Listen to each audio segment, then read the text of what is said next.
భారత్కు కీలక మిత్రదేశమైన రష్యా అధినేత పుతిన్ 4 ఏళ్ల తర్వాత భారత్లో పర్యటిస్తున్నారు. ఉక్రెయిన్ యుద్దం మొదలైన తర్వాత తొలిసారి భారత్లో పర్యటిస్తున్న పుతిన్ 23వ భారత్ రష్యా వార్షిక శిఖరాగ్ర సదస్సుకు హాజరు కానున్నారు.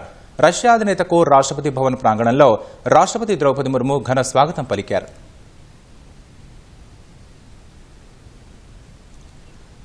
23వ భారత్ రష్యా వార్షిక శిఖరాగ్ర సదస్సు కోసం భారత్కు వచ్చిన రష్యా అధ్యక్షులు పుతిన్కు ఢిల్లీలోని రాష్ట్రపతి భవన్ ప్రాంగణంలో అధికారిక స్వాగతం లభించింది. రాష్ట్రపతి భవన్ మైదానంలో రాష్ట్రపతి ద్రౌపది ముర్ము ఘనంగా ఆహ్వానించారు.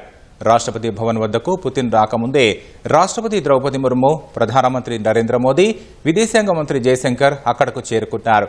తర్వాత అక్కడకు చేరుకున్న పుతిన్కు భారత సైనిక దళాలు గౌరవ వందనాన్ని సమర్పించాయి. ఎర్రతివాజీపై నడుస్తూ పుతిన్ సైనిక దళాల గౌరవ వందనాన్ని స్వీకరించారు.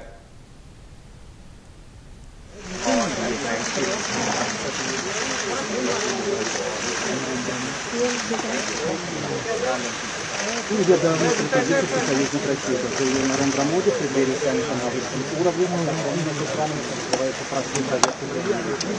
Владимира Путина на государственном уровне отношения относительно нового уровня.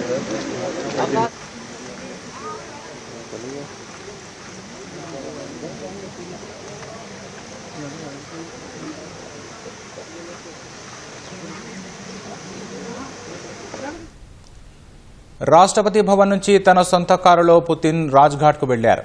అక్కడ మహాత్మా గాంధీకి పుతిన్ నివాళులర్పించారు. స్మారక జ్యోతి ఎదుట రష్యా జాతీయ పతాకం రంగులతో కూడిన పుష్పగుచ్చం ఉంచారు. అనంతరం జ్యోతి ఎదుట పుష్పాలు సమర్పించి అంజలి ఘటించారు.